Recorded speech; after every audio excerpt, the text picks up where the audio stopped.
Hi parents, it's Miss Langenfelder. I just wanted to show you what we've been working on the past 2 days in class, and I also gave them 30 minutes to work today in class on their homework. They're doing numbers 1 through 12 on the front of their 5-6 additional practice. So we are doing partial quotients now, just like we did partial products with multiplication. So this number is our divisor, this is our dividend, okay? Our answer is our quotient. So whenever we're doing our partial quotients with this strategy that I've been showing them the last 2 days, we make a box first.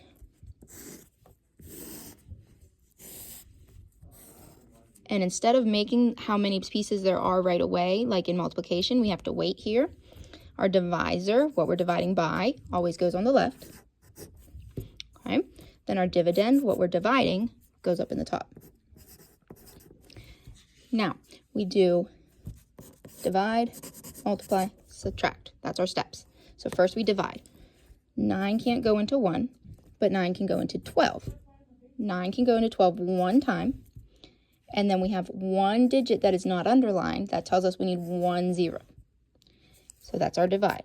Then we need to multiply. We need to do 9 times 10 is 90. Then we need to subtract.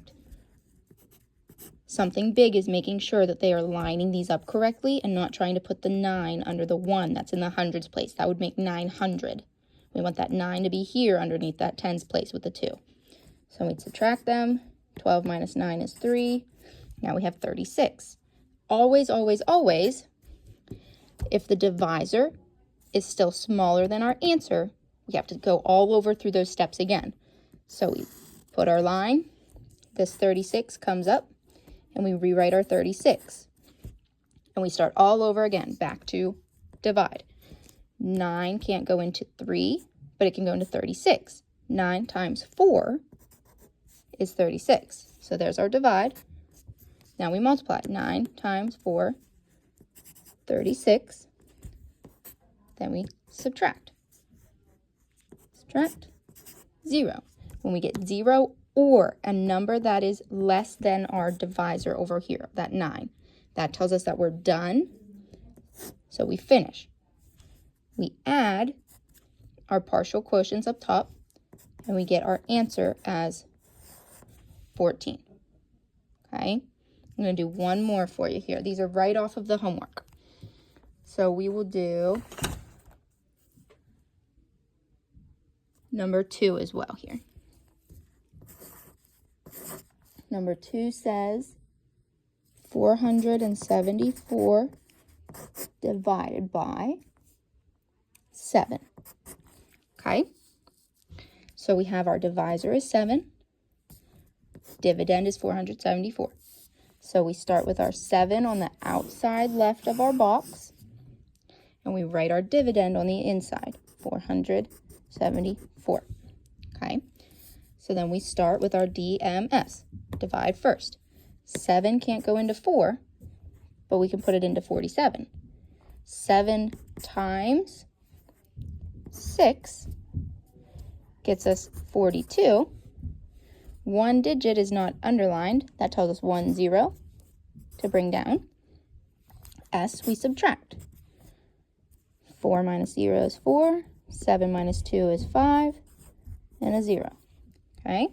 7 is still less than this number, so that tells us we need to start our process all over again. We bring 54 up here, and then we go again. 7 can't go into 5, but can go into 54.